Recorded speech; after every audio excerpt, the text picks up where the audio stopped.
疫情期间，有不少的民众会使用紫外线杀菌灯来消毒灭菌。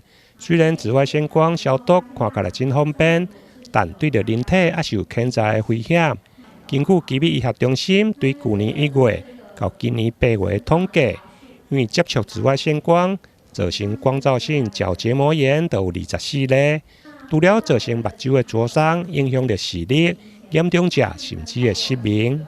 光照性角结膜炎，俗称的电焊炎，它是一种紫外光造成的角结膜伤害。那一般会在接触紫外光的6到12小时开始出现症状，症状包括双眼疼痛啊、流泪、睁不开，甚至是视力减退的情形。所以病人常常会到半夜的时候才发作，然后才来求诊。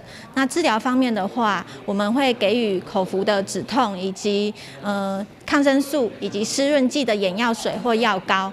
那一般情况下，如果说大概3到5天内，就会逐渐症状改善。那只是期间要注意感染的发生，因为如果说有感染发生，严重是有失明的风险的。医师表示，光照性角结膜炎俗称的电焊炎，时常发生在电焊工的身上，是一种紫外线光造成角结膜的伤害。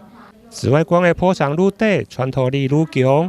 紫外光一般有分作 UVA、UVB 和 UVC， 其中角膜会吸收大部分的 UVC， 而 UVA 和 UVB 则是会穿透角膜的组织，达到水晶体或者是视网膜。因此，医师呼吁使用紫外线杀菌灯，一定要详细来看说明，保护家己的目睭。台南新闻林根采访报道。